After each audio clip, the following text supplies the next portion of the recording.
Ramdam din ang epekto ng masamang panahon sa Pampanga, kabilang dyan ang Macabebe at Minalin na nalubog sa baha ang ilang lugar.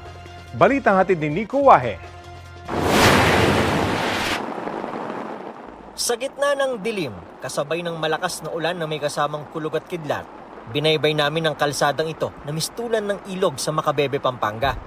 Iyan ay para marating ang barangay sa Plad David, ang pinakalubog na barangay sa Macabebe. Mga kapuso, pasado alas 8 na ng gabi at sakay tayo ng bangka na walang katig at papasok tayo doon sa barangay sa Plad David na ang pinakabahaang lugar dito sa barangay Macabebe. Ayon sa MDRRMO, nasa bandang baywang na yung tubig dito sa barangay sa Plad David. At titignan natin ang sitwasyon nila na ayon sa kanilang kapitan, ang tubig sa kanilang barangay, lalo na sa kalsada, ay tumatagal ng hanggang 1 taon. Ang mga residente sawa na raw sa ganitong sitwasyon. Sobrang hirap po yung mga namin, puro alipungan na. Si Casey, safety ng mga anak ang inuna matapos pumasok na ng tubig sa kanilang bahay. Lilipat po kami kay nanay. Lubog po, wala na kaming matulugan. Ayon sa kapitan ng barangay, noong January 9 pa huling nawalan ng tubig sa kanilang barangay.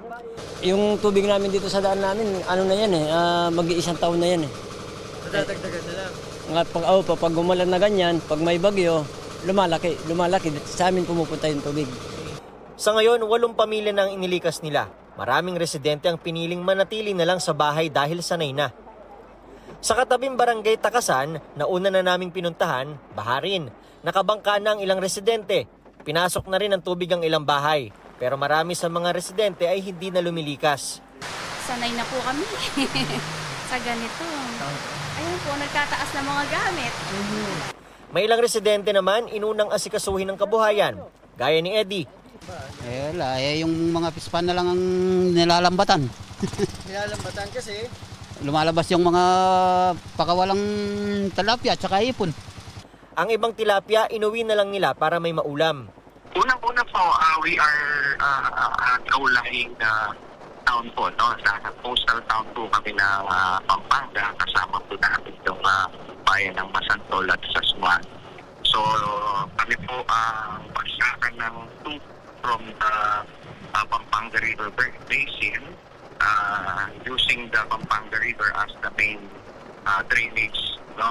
Papuntang dagat. Sanay na raw ang mga taga rito, kaya hindi lahat gustong lumilikas.